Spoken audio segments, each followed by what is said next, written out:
Release అయిన 2 వారాలలోనే 100 కోట్ల share మార్కును అందుకొని సెన్సేషన్ క్రియేట్ చేసిన mega power star Ram Charan నటించిన రంగస్థలం సినిమా 3వ వీకెండ్ లో కేవలం 320 వరకు థియేటర్స్ లో రన్ అవుతున్నా కానీ 3వ వారం తొలి 2 రోజుల్లో 2.6 కోట్లకు పైగా షేర్ అందుకొని చరిత్ర సృష్టించింది. ఇక బాక్సాఫీస్ దగ్గర 17వ రోజున ఊహకందని కలెక్షన్ల రికార్డు నెలకొల్పుతూ దూసుకుపోతుంది ఈ సినిమా. రిలీజ్ అయిన 17వ రోజు బాక్సాఫీస్ దగ్గర తక్కువ థియేటర్స్ లో అత్యధిక ఆక్యుపెన్సీతో రన్ అవుతూ రంగస్థలం సినిమా రోజు మొత్తం ముగిసేలోపు అదే ఫ్లో ని మెయింటైన్ చేస్తూ అదిరిపోయే కలెక్షన్లను సాధిస్తూ దూసుకుపోతుంది.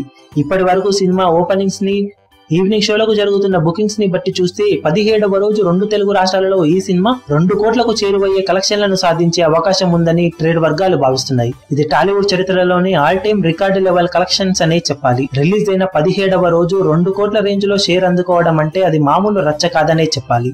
సినిమా అఫీషియల్ గా 17వ రోజు నెలకొల్పే కలెక్షన్ల తర్వాత అల్టిమేట్ రికార్డులనెన్నో బ్రేక్ చేయనుంది రంగస్థలం సినిమా. ఆ రికార్డుల మూత ఎలా ఉంటుందో తెలియాలంటే మరికొన్ని గంటల్లో అఫీషియల్ కలెక్షన్ల వరకు ఆగాల్సిందే. ఇప్పటికే అనేక రికార్డులతో 175 కోట్ల గ్రాస్ మార్కును అధిగమించి టాలీవుడ్ చరిత్రలో నాన్ బాహుబలి ఇండస్ట్రీ హిట్ గా నిలిచిన రంగస్థలం సినిమా టోటల్ రన్ లో సాధించే కలెక్షన్ల లెక్కలు ఊహకందని లెవెల్లో ఉంటాయని ట్రేడ్ వర్గాలు.